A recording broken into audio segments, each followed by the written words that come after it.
Bismillahirrahmanirrahim. Masih melanjutkan kajian tafsir Firdaus An-Naim karya Kiai Haji Thaifur Ali Wafa Sumenep di tafsir surat Al-Fatihah majelis kelima. Sebelumnya kita telah sampai pada al-ulum di sini ya. Lanjut. Ahaduha ilmul usuli. Nah, kalau sebelumnya wahia mustamilatun ala arba'ati anwa'in minal ulumi. Nah, di sini ini walaupun nggak ada titik, ini ada batasan sehingga ini sudah selesai di sini, ini baru lagi. Maka ini saya kasih tanda untuk jeda ya, untuk kalimat pemisahnya. Nah, jadi walaupun nggak ada titik dan memang kebanyakan kitab kuning juga termasuk kitab putih ya, kitab yang kontemporer itu rata-rata kan kertasnya putih. Itu memang seringkali tidak ada tanda baca titik atau koma ya. Maka kita harus jeli sampai mana kita bisa membedakan ini satu kalimat yang masih bersambung, yang konsekuensinya nanti struktur nahwu sorofnya masih ada keterkaitan, atau ini sudah terpisah, atau memang sama sekali terpisah, sudah pembahasan yang baru. Nah, sekali lagi ini mulai dari sini sudah kalimat baru yang memang ada kaitan dengan sebelumnya, tapi tidak terkait langsung secara nahwunya. Maka otomatis ini dibaca ahaduha ilmul usuli.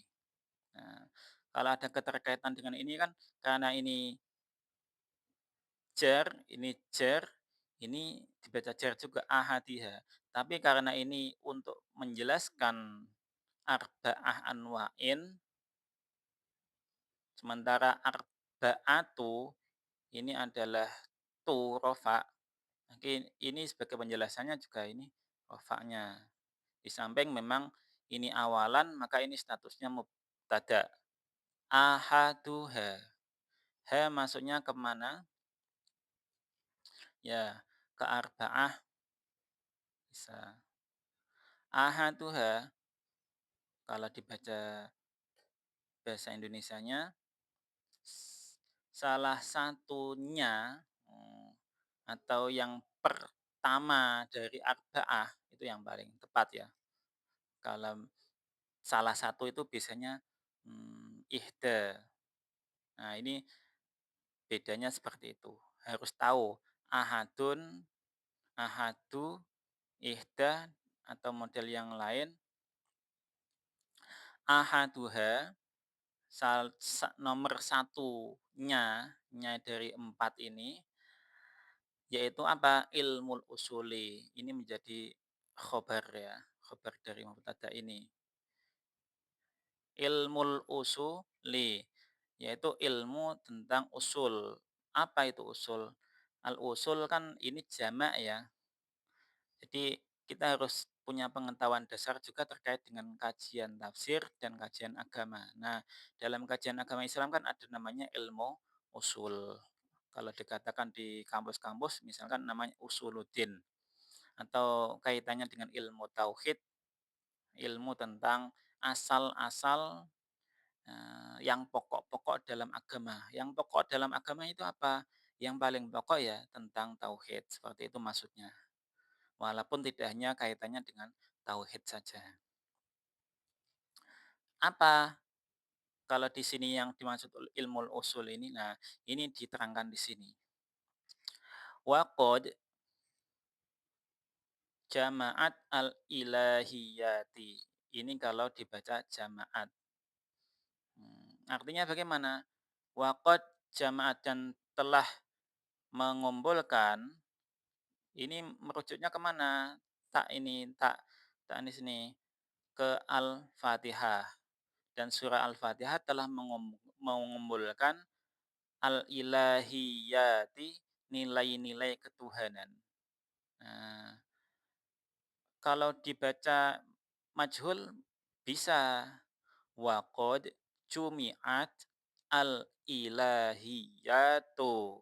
Nah, berbeda kan? Yang benar yang mana? Kalau versi asli dari mu'alif wallahu alam ya. Nah, tapi intinya 2 cara itu memang bisa dipakai. Jadi, kalau yang pertama tadi waqad jama'at al-ilahiyati, dan surat Fatihah telah mengumpulkan nilai-nilai ketuhanan itu di mana? Fi alhamdulillahi rabbil alamin arrahmanir rahim. Nah, jadi surat Fatihah mengumpulkan nilai-nilai ketuhanan di dalam lafaz ayat alhamdulillahirabbil alamin yang pertama, terus arrahmanir rahim. Berarti 2 ayat ya. Nah, ini kalau dibaca majhul tadi gimana? Dan telah dikumpulkan nilai-nilai ketuhanan itu, nah seperti itu ya, di dalam lafaz ini tadi. Nah, apakah bisa dengan ini wazan cara baca yang lain? Yang paling pas tadi memang jamaat atau jumiat. Enggak dibaca tasdid, tidak.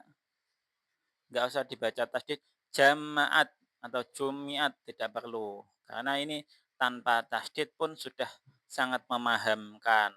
Seperti itu. Jangan pula dibaca misalkan ya jamak tu, apa ini kesalahan fatal ini.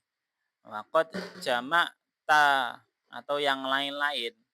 Maka harus mengerti ini kalau tadi isim maklum fiil dalam mabni maklum jamaat, maka harus tahu konsekuensinya ini harus dicari. Oh, ini ke Al-Fatihah, suratul Fatihah tadi. Konsekuensinya juga ini menjadi nasab karena maf'ul bi. Nah, seperti itu. Nah, sebaliknya kalau ini mabni majhul, bukan maklum, kalau majhul jumiat, otomatis dicari naibul fa'ilnya mana? Ini, seperti itu ya. Sudah dipahami ya. Nah, al-ilahiyat di sini dari akar kata apa? Ilahun. Jadi kalau eh, pembaca harus jeli ya. Ini apa ya maksudnya ya? Kira-kira apa? Nah, kalau belum familiar, sekali lagi dicari akar katanya. Oh, dari ini, hamzah ini, kemudian lam, terus ha.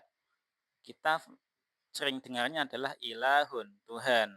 Nah, berarti kalau ada yaknya berarti kaitannya dengan bangsa atau berkaitan dengan Tuhan.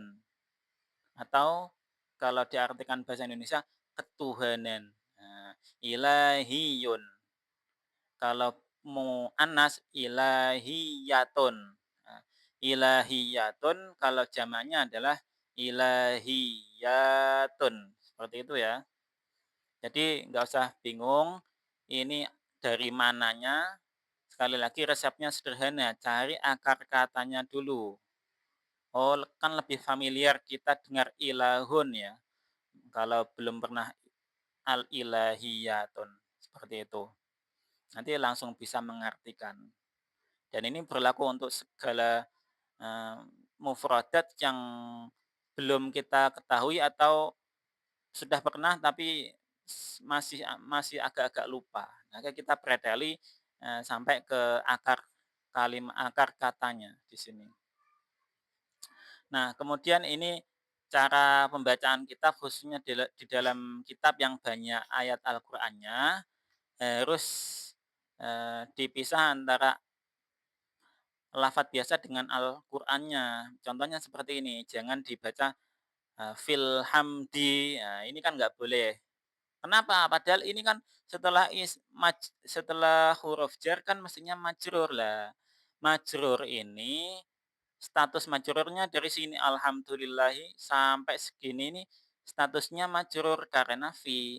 Tetapi karena ini adalah lafaz asli Al-Qur'an, maka ibaratnya ini adalah kutipan. Kalau dalam tulisan-tulisan ilmiah atau tulisan berbahasa Indonesia ini adalah kutipan yang nggak boleh diubah-ubah. Fi bukan alhamdi, tetapi fi alhamdulillahi rabbil alamin arrahmanir rahim. Seperti itu ya. Jadi ini berlaku untuk kitab-kitab yang sering mengutip lafadz asli Al-Quran maupun hadis. Lah, bagaimana kita membedakan? Ya, minimal punya pengetahuan dasar tentang itu. Kalau masih ragu-ragu, dicek aja ini Al-Quran enggak, ini hadis enggak. Nah, cara mengeceknya bagaimana? Mudah sekali zaman sekarang, di online pun banyak. Nah, itu. Jadi pengalaman kami pribadi memang ada beberapa pembacaan yang pernah kami dengar, dari teman atau dari orang lain yang salah membaca atau mengeja karena kurangnya penguasaan pada ayat atau lafadz hadis. Tuh, lanjut, kalau yang pertama tadi, kan ini, eee, surah Al-Fatihah mengandung 4 macam ilmu. Nah, ilmu yang pertama adalah ilmu usul. Ilmu usul ini mengandung beberapa aspek. Yang pertama aspek atau nilai ketuhanan. Nah, kita bahas yang kedua. Aspek yang kedua adalah an-nubuwat. Wan-nubuwah, nah, harokatnya ini tergantung pemirsa menyatakan ini apa tadi, mengikuti cara yang mana. Kalau mengikuti ini adalah jamaat al-ilahiyati, maka ini juga harus wan nubuwati. Kalau ini waqad jumi'at al-ilahiyatu, ini juga harus sama wan nubuwatu. Nah, kita wan nubuwati saja ya, wan nubuwati. Dan surah Al-Fatihah juga telah mengumpulkan nilai-nilai kenabian di mana? Fi di dalam lafadz alladzina an'amta alaihim seterusnya ila akhiriha. Ila akhiriha sampai dengan selesai. Selesai mana? Selesai alladzina an'amta. Kenapa kok ha? Karena ayat. Nah, ini harus paham ya. Jadi bukan akhirihi, bukan akhirihim atau yang lain. Ha ini menunjukkan alladzina an'amta ini sebagai satu kesatuan ayat. Ayat itu kan muannas. Seperti itu. Kemudian aspek yang ketiga selain ilahiyat sama nubuat ini ada lagi wadda. Jadi kalau tadi kalau ini waqad jamaat maka ini harus waddarul akhirata. Nah, kalau ini waqad jumi'at waddarul akhiratu. Nah, aspek ketiga adalah ad-dar al-akhirah yaitu rumah akhirat atau alam akhirat. Bisa dikatakan seperti itu. Di mana fi maliki yaumiddin. Di dalam lafaz maliki yaumiddin. Nah, jadi kalau tadi ada ilmu usul ini terbagi menjadi 3 aspek, al-ilahiyat atau ketuhanan di dalam 2 ayat ini, kemudian aspek kenabian di dalam, ayat ini, kemudian aspek ketiga rumah akhirat atau tentang kondisi akhirat bagaimana, itu di dalam ayat ini ya. Mmm, terus ayat yang lain bagaimana? Lah nanti dibahas. Di ilmu yang selanjutnya kan tadi baru dibahas satu ya, ilmu usul, masih ada 3 lagi. Lanjut, wasaniha dan nomor duanya, nya kemana? Nya dari arba'ah. Wasaniha yaitu nomor duanya itu ini sebagai mubtada ya, khabarnya di sini. Ilmul furu'i yaitu ilmu cabang. Cabang-cabang ya kalau di bahasa Arab. Tapi kalau di dalam kita menerjemahkan cukup ilmu cabang. Nah, ini perbedaan bahasa namanya. Al-furu' dari mufradnya apa? Far'un, far'ani, furu'un. Nah, seperti itu. Nah, harus diingat-ingat kembali, setiap kita ketemu lafat harus dinilai, ini isim, fiil, atau huruf. Nah, contoh seperti ini ya, ilmu. Ini jangan sampai dibaca alima dengan status fiil mandi.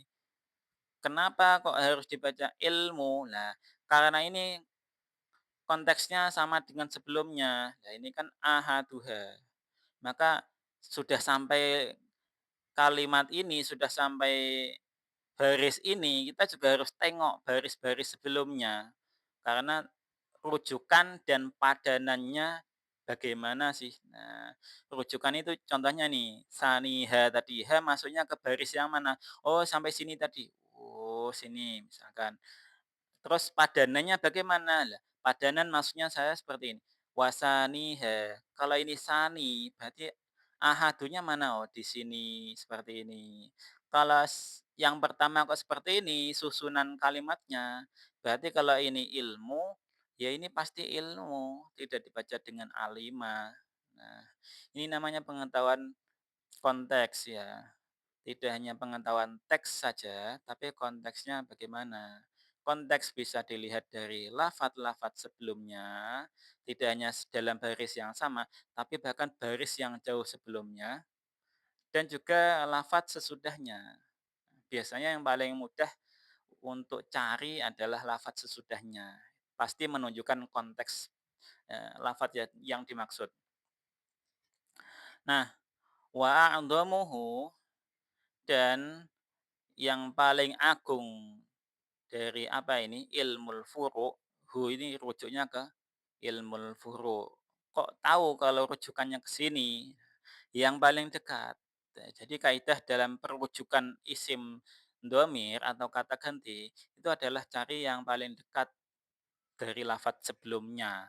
Dan tentunya yang paling relevan ya, yang paling sesuai. Kalau ini mudzakkar, otomatis cari yang paling dekat itu yang mudzakkar. Oh, ternyata ini. Nah, seperti itu ya. Bukan ini, bukan yang sebelumnya lagi. Sudah dipahami.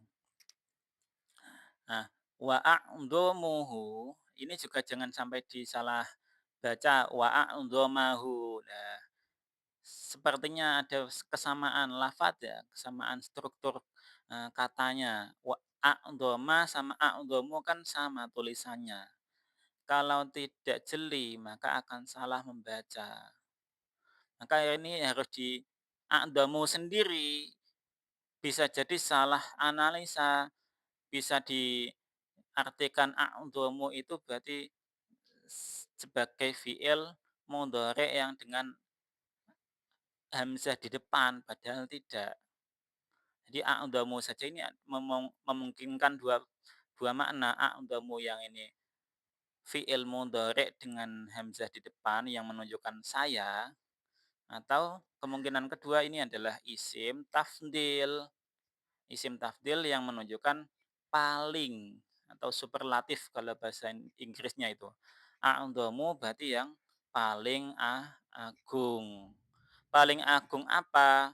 Dan yang paling agung dari ilmul furu' ini adalah al-ibadatu. Kenapa dibaca tuh? Karena mubtada'nya di sini ini khobar. Nah, jadi mubtada' khobar.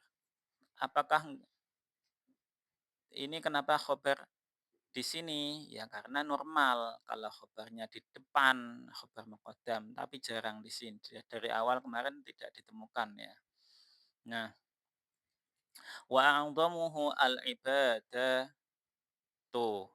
Ini harus dipahami, ini adalah jamak ya. Ibadatun, ibadatani, ibadatu. Nah, ya maksudnya apa? Wahia maliyah wa badaniyah.